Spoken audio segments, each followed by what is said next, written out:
Hi, John. How are you? Hello, Tom. I'm fine. Good. So I'm here today with John O'Sullivan, who's a distinguished political commentator, journalist, and advisor, most notably, of course, to Margaret Thatcher when she was the British Prime Minister in the 1980s. And of course, I remember that time well because John, in addition to doing that, was also a lodger. And I was a teenage schoolboy. And in fact, I became interested in politics largely as a result of John living with us and speaking about politics, even on the phone over breakfast when I was, looking at comic strips and football results in the newspaper. John was on the phone to other policy advisors talking about the miners' strike and other big issues of the day. And then often I remember in the evening when you came back from a long day at work and I was still up and I'd done my homework, we often had a chat about policies in general, not obviously the specific, you weren't giving anything away, but policies in general. And I've remained interested in politics ever since, and John has remained a good friend of mine ever since. So I'm speaking to John today in Budapest, where he's now president of the Danube Institute, a think tank. So how's the lockdown been actually in Budapest? We're at the end of the two months or so of coronavirus lockdown.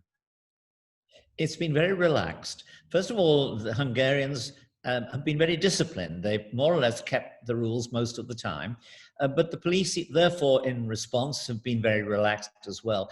They don't really tackle people if they're a couple, or two or three family groups. They only really get involved when there's 5 or 6 youths who are causing a ruckus, or 7 or 8, and then they just ask them quietly to break up. So you could say it's been very easy, and it's also winding down now. I think it ends in a week or so. Good, good. So, John, let's go back to the beginning just briefly. You are from a relatively modest background, at least compared to some of the other people in Downing Street. Just tell us a little bit, where and when were you born and what did your parents do?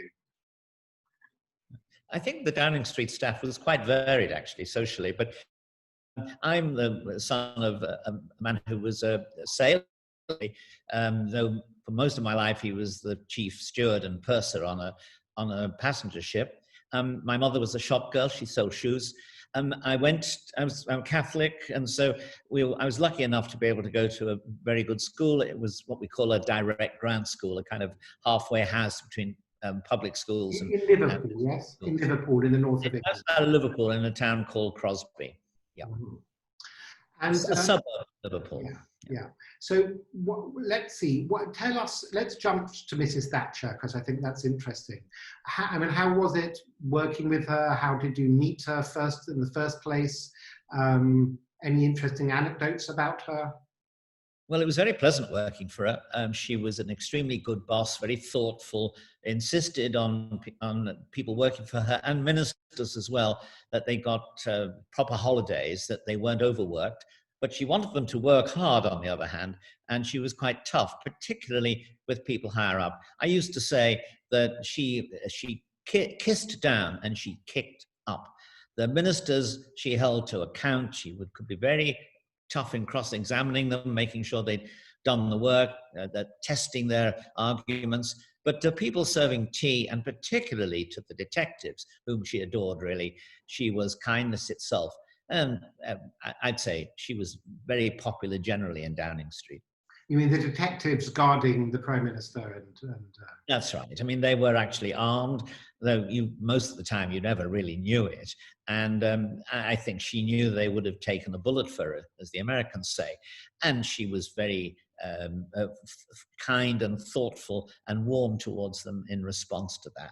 She's a very human and decent person. I would say, Tom, she's a combination of two unusual things. She's a towering world historical personality like a Bismarck, but she's also an ordinary common or garden English housewife of the lower middle class or the middle class at different times in her life. I mean, of course, what she has compared to some of the recent occupants of Downing Street. I mean, both David Cameron and Boris Johnson both went to Eton, which is Britain's most premier public school, which means, of course, private school in the British terminology, and they both went to Oxford. Margaret Thatcher's from a relatively modest background. Maybe there was some connection somehow with you, also with some others, because no airs and graces. You made your way up from, as you said, your father was a sailor and so on. So, you know, it was relatively modest. Do you think that made a connection between you? There was a connection.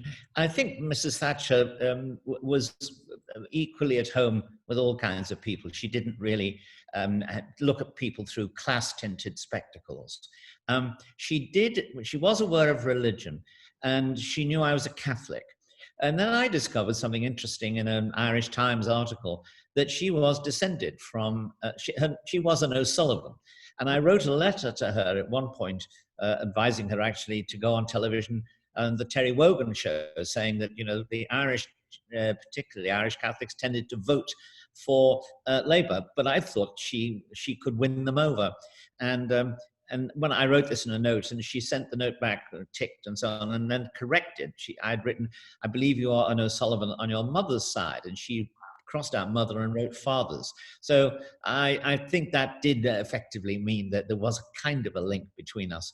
But of course, yeah. It's a pretty common name, but is there a possibility you were distantly related somehow? Well, the Irish writer who lives in Budapest, Michael O'Sullivan, always addresses me as cousin. But as you say, it's quite a common name. You can't throw a stone in West Cork or Kerry without hitting an O'Sullivan. But on the other hand, it does establish that her background was, in English terms, a provincial English background. Her father was a ratepayer member of the Ratepayers Party. He became the Lord Mayor and so on. It draws on all the strains of the British Isles. We're all of us distantly related one way or another to a Scot, a Welsh person, or an Irishman. Now, just tell me, you were the senior policy advisor, which is, you know, hers was a particularly ideological period. It wasn't like certain other prime ministers where you feel like they're, how can I put it, making it up as they go along. Mrs. Thatcher was had firm beliefs and policies. So you obviously were very intricately involved in that as her senior policy advisor. How did you first meet her? I mean, how did you come to her attention in the first place? I was a Telegraph, Daily Telegraph sketch writer, parliamentary sketch writer in the House of Commons. And I went to a lunch of parliamentary sketch writers, at which she was the principal guest. At that time, she was Minister for Education in Ted Heath's government. And I asked her a question about educational vouchers, which I was a keen supporter of, an idea of Milton Friedman's. And I'd just come back from America, where I'd seen an experiment in California where they were introduced. And she said, oh no, they'll never work. And then I said, oh, and I had facts, figures, enthusiasm at my disposal, and I had an argument with her which went on for about 15 minutes. Well, everyone else in the room was on the left. So when she left, they all fell about laughing. But in a way, it was a great introduction, because Mrs. Thatcher liked people who argued and debated with her. And therefore, I'd made my mark in her mind. She knew who I was. And you know, from that point on, we were in very good terms, and she recognized me. And then eventually, of course, about 10 years later, she offered me a job in her office. What year was that? She was an MP at the time you met her, or she was already leader of the opposition, or? She was a cabinet minister in Ted Heath's government, Minister for Education. So that was like that was some years before she became Prime Minister. 1972, I would guess. Okay. And just to remind people who are, you know, not British watching this, she came to power in 1979, and this is 1972. There was a Conservative government under Ted Heath. Then there was a Labour government, the so-called winter of discontent, where the economy went off the rails somehow. And then Mrs. Thatcher was swept in as the first female prime minister, not just of Britain, but one of the first really ones in the world. You had one or two, I think, in Israel, Golda Meir, and maybe in India or Pakistan. But she was the first major female Western leader, I think. Was that the case? I think that's true. And I would add one thing to your little list of account of the period. And that is, she was elected leader of the party in a battle against Ted Heath in 1975.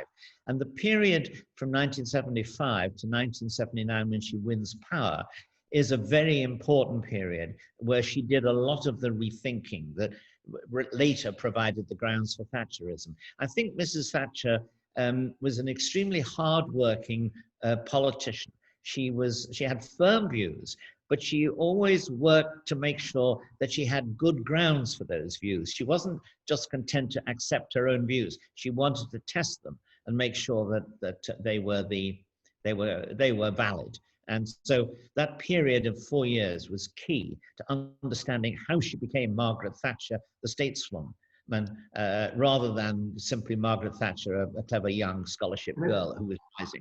I think that even people that might disagree with her policies would agree that she had firmly well thought out beliefs, even if they disagreed with them, whereas many other prime ministers or American presidents, I'm not sure that's the case at all. They flip-flop and they change, and it's not quite clear what their overriding views are. And I think even Mrs. Thatcher's worst detractors would give her credit with saying these are properly thought out policies, and she knew what she was doing, whether one agreed with her or not. I think you're absolutely right. And I would add to that, the same is also true, and people are much less aware of this. It's also true of Ronald Reagan. As we've since realized, if you go back and you look at Ronald Reagan's radio talks and the newspaper column he used to write, he thought and rethought and tested again the ideas he had on public policy, on the Cold War, on how to deal with the Soviets in public. You listened to him on the radio, you were witnessing his rethinking and thinking again. And both of them, when they met in 75, actually, I think just a week after she'd become Tory leader, they realized that they were on the same side. They had the same set of beliefs. Both were provincials, incidentally, and were not over-impressed by the metropolitan world. They kept their own provincial solid values. And that they recognized that in each other. It took time for them to recognize other things about each other. Now, but that was the first impression. Now, John, I remember you telling me once in one of the dinners, you know, we've stayed in touch really for decades now and meet as often as possible and have some jolly good fun dinners you have a great joie de vivre. You're the very opposite of a policy wonk. You have a great sense of humor and a great dining companion. But I remember, I'm not quite up to the dinner that I remember you had one particular day. You had breakfast with Mrs. Thatcher in London, in Downing Street, and then you flew to Washington and you had dinner the same evening with President Reagan. So, you know, I may not be quite up to that kind of dinner companion, but no, on a serious note, you wrote a very interesting book, I think it was 2006, called The President, the Pope and the Prime Minister, in which you argue that the simultaneous presence of Reagan, Thatcher and Pope John Paul II was the factor that really allowed the collapse of the Soviet Union and communism in that period. It's a very interesting thesis, which I largely agree with. So we know that you've met Mrs. Thatcher and President Reagan. Did you ever meet John Paul II as well? Father Richard Newhouse, who was a friend, and also he was the religious editor of National Review. He arranged for an audience for me with John Paul II. And I was there, but I can't say that I met him in the sense of having a proper conversation with him. I was one of quite a large number of people who were granted the audience. It was nonetheless fascinating because this was at a late stage in his life. He was, or a middle stage almost, and he was extraordinarily impressive. And he did have that quality of charisma, which others have talked about, even as a rather old and obviously at that point not very well man. No, I mean, he definitely has charisma. He's the one pope that all of us, at least in more modern times, can remember his name and know he's got a very high reputation. He is in a way the papal equivalent of Reagan and Thatcher, not just in policy-wise, but in the sense that, you know, people have heard of Mrs. Thatcher, they've heard of Ronald Reagan. They may struggle to remember who was the president before or after Reagan, or the Prime Minister before or after Thatcher. I'm not talking about yourself, of course. I'm just talking about members of the general public that don't follow current affairs so closely, obviously know about him. But let me just switch just to more... I'll tell you how I came to write the book, because it's relevant to what you've just said. I went to the cinema to see the film Downfall about the death of Hitler, the end of that regime. That's a much parodied film with lots of spoofs on the internet. Yeah, it is indeed. But the film itself is a powerful film. And on coming out, I heard the news that John Paul II had just died. And this struck as coincidence to me. So I went off and I wrote an article contrasting the deaths of these two men. One, the man of power and nothing but power, who commits suicide in a squalid way, while the forces are surrounding him and ending what he achieved. The other, a man who had no power except the power of love and the power of conviction. And he died with the whole world outside his window, really, serenading him. And this struck me, and I wrote a powerful, one of my better columns, let me put it that way, about it. And the following morning, the publisher, the man who runs Regnery, said, look, we've been wondering about this book, Reagan, Thatcher, and the Pope. We haven't decided who could do it. What about this man? And Harry Crocker, the editor, who's now become a friend, he said, well, as a matter of fact, I know John, and he used to work for Margaret Thatcher. In fact, he helped write her memoirs. He's pretty good choice for the book. So they rang me and then offered me the job. And I realized right away that that was something that I should have thought of myself. I was very happy to accept it. And I actually enjoyed writing the book after a rocky start where I felt I couldn't do it. And then Harry persuaded me I could. But that's how that's in the sense that, people have accused me of writing providential history, which I don't mind being accused of, although I specifically say that God's providence works through human agency and through natural events. But I did feel sometimes later when I thought about this, there may have been a touch of providentialism in my choice of being chosen for the job. So, John, let's just move now to present day leadership. Okay, I remember when Donald Trump decided to run for first the nomination of the Republican Party for president, I actually remember the day, it was in June, I think it was June 2015, and he came down an elevator in an American building, maybe it was Trump Tower, and people just said, oh, he's just doing it as a publicity stunt, he doesn't mean it, he won't stand. And I actually was in New York that week, and I had dinner that evening with a member of the New York Times editorial board, and I said, interesting, maybe Trump's got a chance. And he said, Tom, that's the most ridiculous, stupid thing ever said by anybody. And I said, well, I wouldn't rule him out. I mean, he's not my first choice, but I wouldn't rule him out. And I already sensed that there was such an opposition from the establishment, starting with that particular friend of mine who works for the New York Times, that I thought, could this guy be the counter-establishment candidate?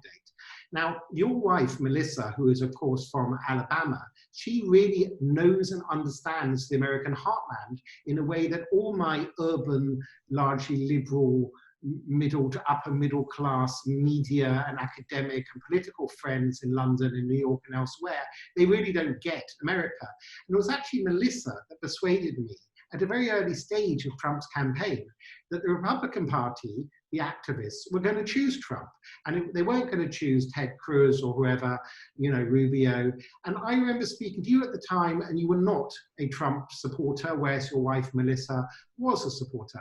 Fast forward to today. How do you rate Donald Trump? Well, first of all, let me say that you're quite right. I would have had the same reaction as your New York Times friend did. And of course, Melissa was right on one primary after another, and eventually the election in believing that Trump would win. She won an enormous amount of undeserved credit over me as a result of that. Oh, political pundits who win. Well, that's right. One of the first people to say Trump's going to win. Well, I did know that there were issues out there Obviously, one of them was immigration, which I'd been saying for a long time was the great unexploded bomb of American politics. And when he came along, he essentially exploded the bomb and changed the landscape. But no, I can't claim to have been right. I was wrong. Well, I think anyone who looks at Donald Trump has got to say, first of all, that he has very strong achievements to his credit, which I wouldn't have expected. He's got a personality which I would have thought, and still to some degree do think, is not suited to the presidency because he's too impulsive. He's a kind of unguided missile on certain issues. He is not, you don't get the sense that his policies have been all thought out, but he does have that X factor, which it's very hard to account for or explain, or even predict the effects of. The X factor of being able to see opportunities in political situations that nobody else sees, and being able, therefore, to reverse what seem to be difficulties and to upend opponents on the other side. I think that's a gift. Very few people have it. And in the case of Trump, it's part of a package which has got elements I don't like. The tweets and the aggressiveness and the kind of the sense of lack of self-control you have when he gets into a row. I don't like that at all. But on the other hand, I don't like much the qualities of the opponents on the other side of the Democratic Party, particularly their ideas and policies. I like them much less. You know, with Trump, a lot of people point out that he was in real estate before, and they don't point out enough. And they say, oh, well, he didn't even make that much achievement. It was his father. What they don't point out is he had a #1 rated reality TV show. Now, it's not my kind of program, but it is an incredible achievement on American TV, which is like almost like a religion or a second religion in the United States. To be one of the top rated TV stars, it means that he has a gift of having the public pulse, for better or worse. He knows how to make things move, whereas all these lifelong professional politicians with all their surrounded by all their advisors and policy units and so on, it's a kind of Midas touch, as I say, for better or worse, because in some senses it's not good at all. But I think that the establishment, going back to the New York Times friend and many others, haven't really understood Trump's political skills in this. And it is indeed a political skill. You're absolutely right. By the way, the first time I met Donald Trump was in 1985, when I was the editorial page editor of the New York Post. And he came to pitch a plea for a building he was planning to build in Columbus Circle. And after the meeting, Roger Wood, the editor of the Post and a very good friend of mine, great loss to journalism, Roger said, that this man is really impressive.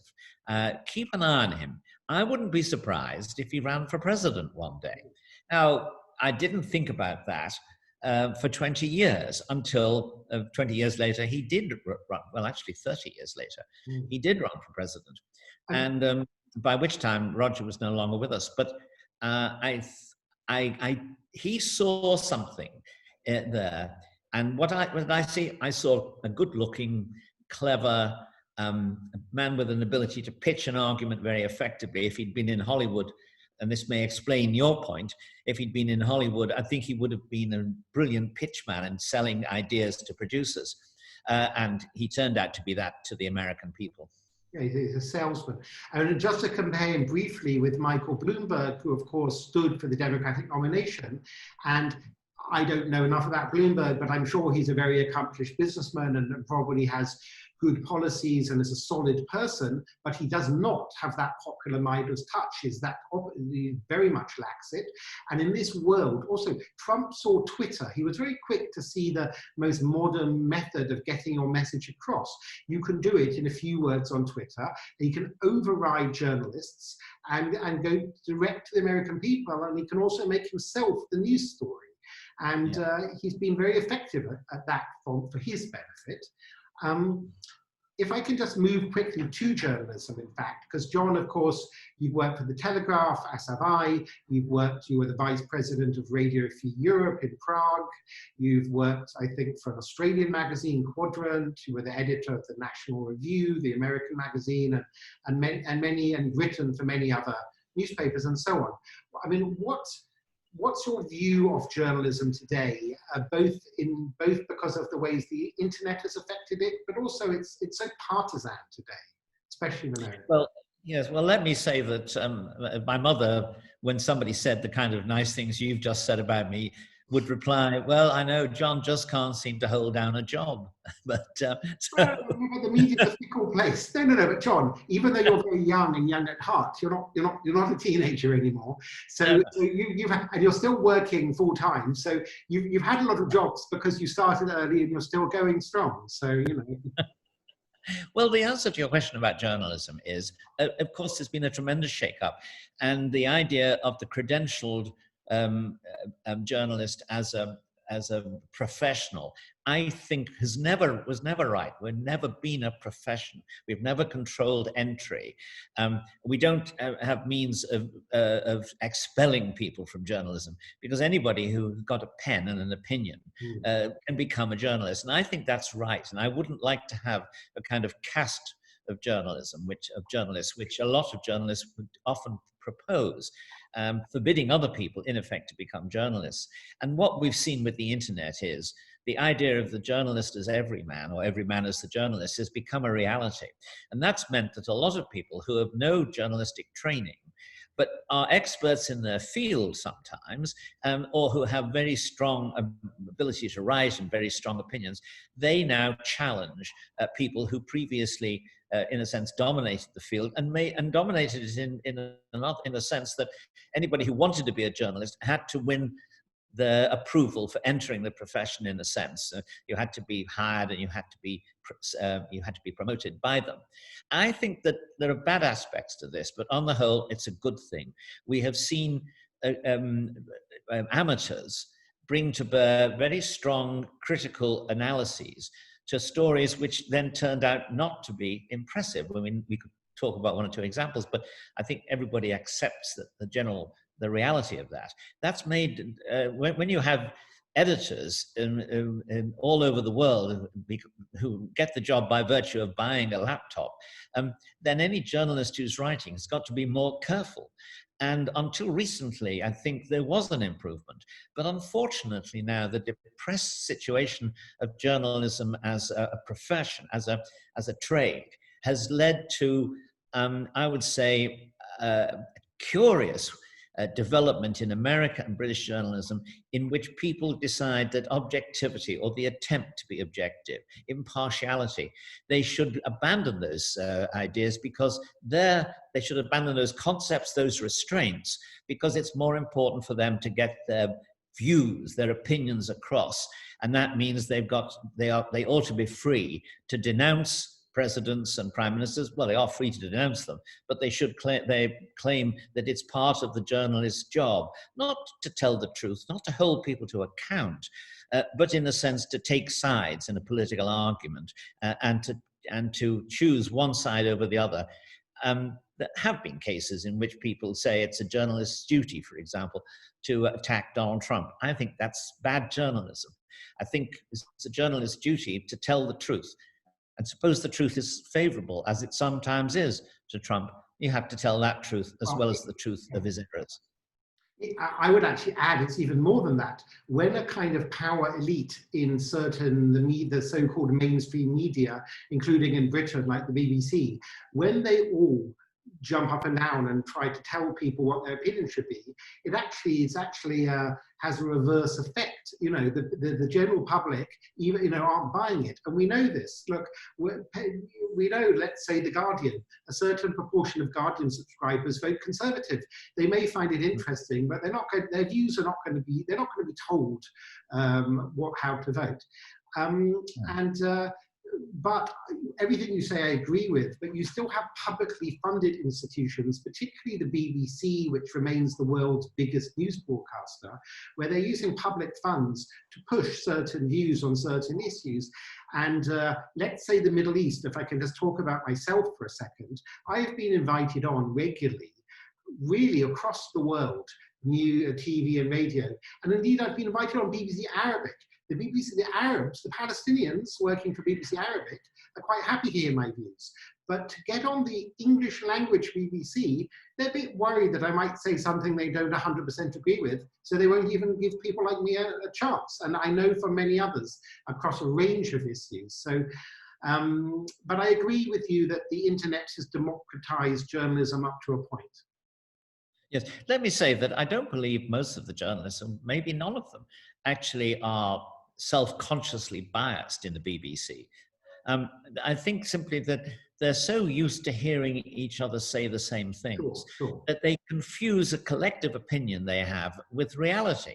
Of course, that means they have an obligation to search out well-informed people who have got the opposite point of view, and to examine, let that view be expressed and then subjected to criticism. But they're very reluctant to do that.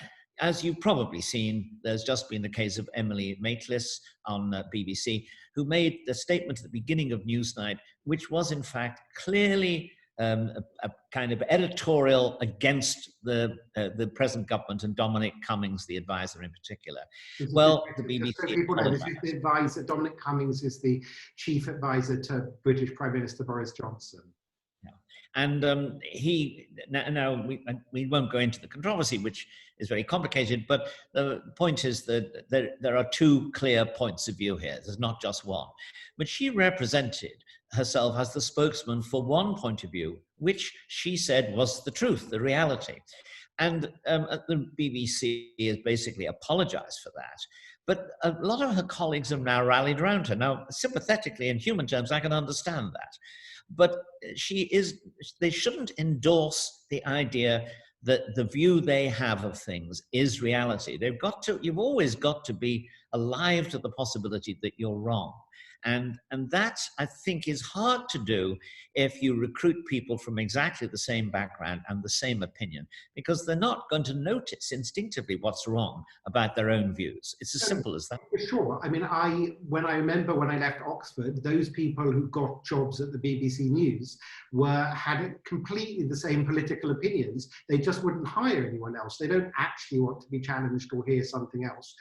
I guess it's subconscious, but maybe you're being a bit generous that they're not aware of their own views. I think they just think their views are so obviously right. It's so obviously right that it's their duty to try and teach everybody else how to think.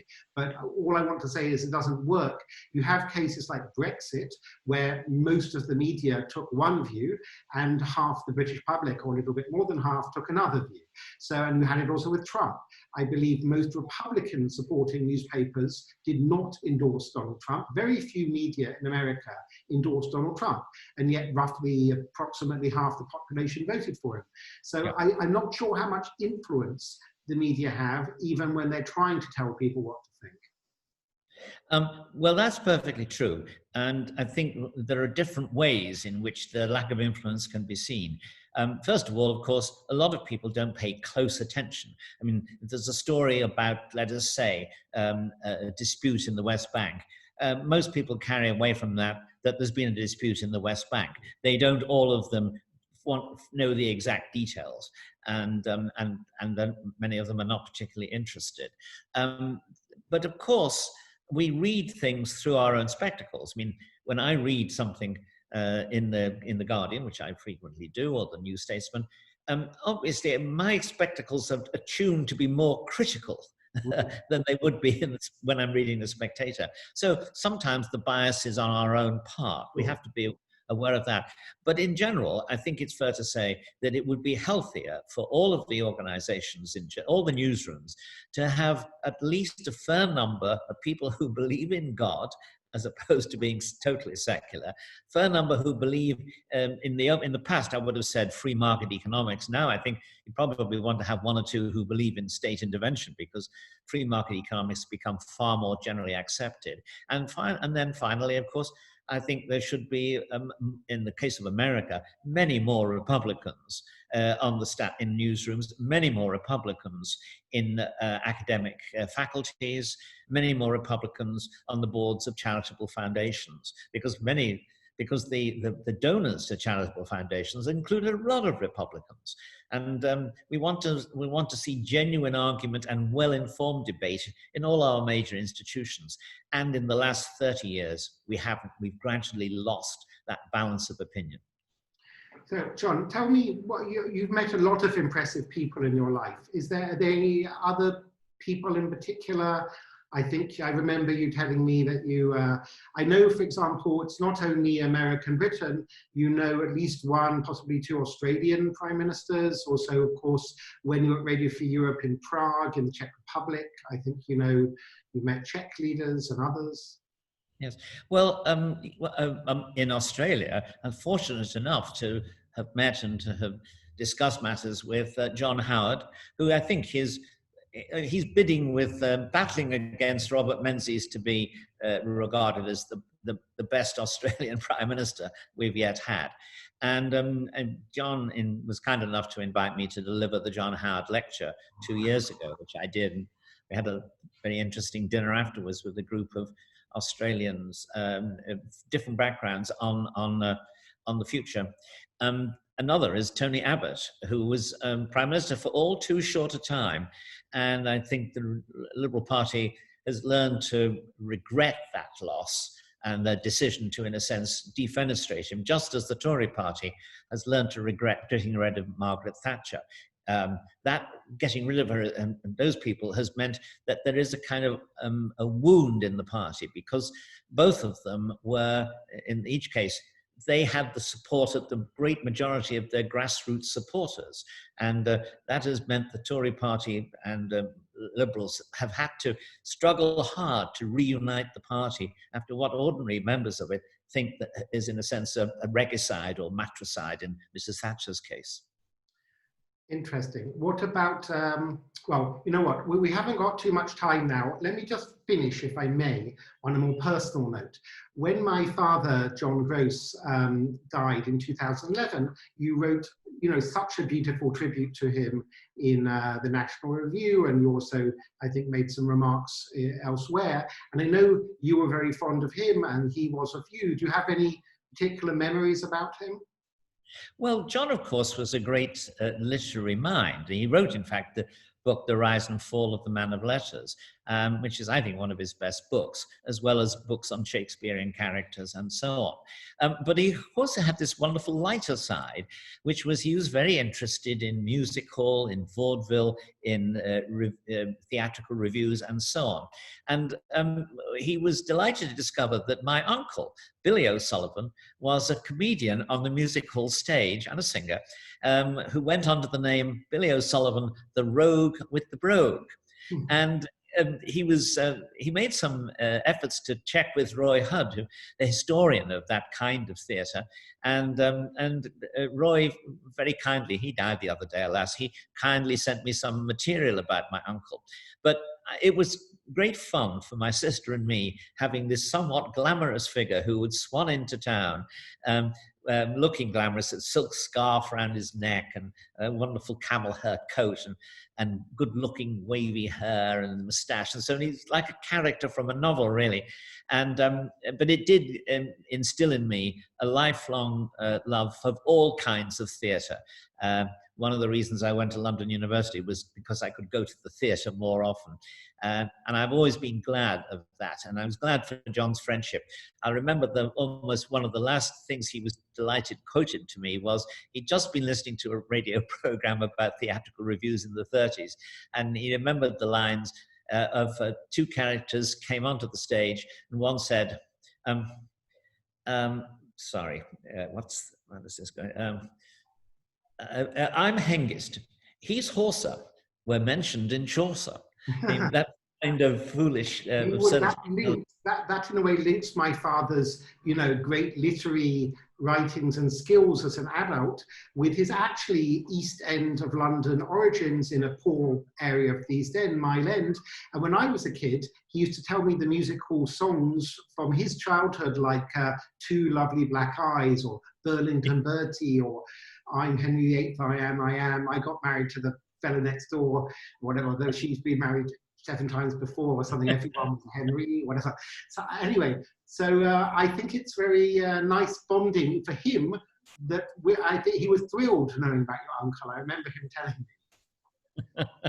Well, it was a great pleasure to know John, and I really regrets his loss. And the last book he did, The Book of Parodies, gave a full expression to the affection he had for these oddities of the literary world, and I miss him very much. Me too, of course. So, John, thank you for being in conversation with me today. Let me just interrupt. Your father and mother both wrote marvelous autobiographies, modest autobiographies, yes. And both well worth reading. And of course, your mother may be writing something else as we speak. She may.